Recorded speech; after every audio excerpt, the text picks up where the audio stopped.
Maharashtra bulletin, नई सोच नई दिशा। येवला तहसील के ममदापुर गांव में रोंगटे खड़े कर देने वाली घटना सामने आई है। खेत में पानी की मोटर शुरू करने की बात पर हुए मामूली विवाद में एक ससुर ने बहू की लाठी से बेरहमी से पिटाई कर दी। इस मारपीट का वीडियो बहू ने और बेटे ने मोबाइल में कैद कर लिया है। अब सोशल मीडिया पर तेजी से वायरल हो रहा है। मनीषा दत्तू गुड़गे नाम की महिला खेत में पानी की मोटर शुरू करने गई थी। तब उसने ससुर बबन किशन गुड़गे ने उनके साथ गाली गलौज और लकड़ी के डंडे से उन पर हमला कर दिया। इस हमले में मनीषा को काफ़ी चोट आई है और फिलहाल उनका इलाज येवला के उप जिला अस्पताल में चल रहा है। मारपीट मामले ने महिला का पति दत्तू गुड़गे ने जानकारी दी।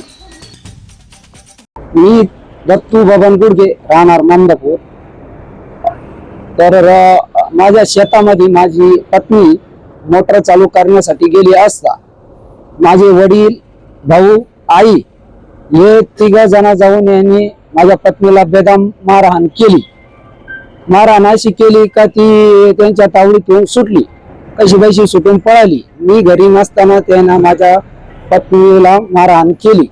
उद्या जर काही झालं तर याला कोण जबाबदार राहील? म्हणजे असं व्हायला नाही पाहिजे। भविष्य काय, कसं भविष्य करायचं? माझी अशी मागणी आहे का याला कठोर कारवाई झाली पाहिजे। येवला पुलिस थाने के पुलिस निरीक्षक ने मामला दर्ज करके कार्रवाई की जानकारी दी है। येवला तालुका पोलीस स्टेशन हद्दीतील ममदापूर या गावामध्ये शेतीच्या वादामधून सासू आणि सून आणि सासरा यांच्या दरम्यान बाचाबाची झाली आणि त्यामध्ये सासरा बबन गुडगे यांनी आपल्या सुनेला लाकडी दांड्याने बेदम मारहाण केली असून जखमीला वैद्यकीय उपचार उपजिल्हा रुग्णालय येवला इथे घेत आहे। फिर्यादीच्या सांगण्यानुसार आम्ही येवला तालुका पोलीस स्टेशन येथे 118(1) प्रमाणे गुन्हा दाखल करण्यात आला आहे।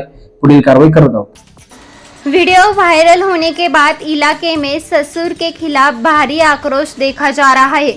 पीड़ित महिला की शिकायत पर येवला तहसील पुलिस ने आरोपी ससुर बबन किशन गुड़गे के खिलाफ मामला दर्ज किया है। पुलिस मामले की आगे की जानकारी कर रही है। पीड़ित महिला के पति ने आरोपी पर कड़ी से कड़ी कार्रवाई करने की मांग की है। महाराष्ट्र बुलेटिन के लिए गणेश केदार, मनमाड।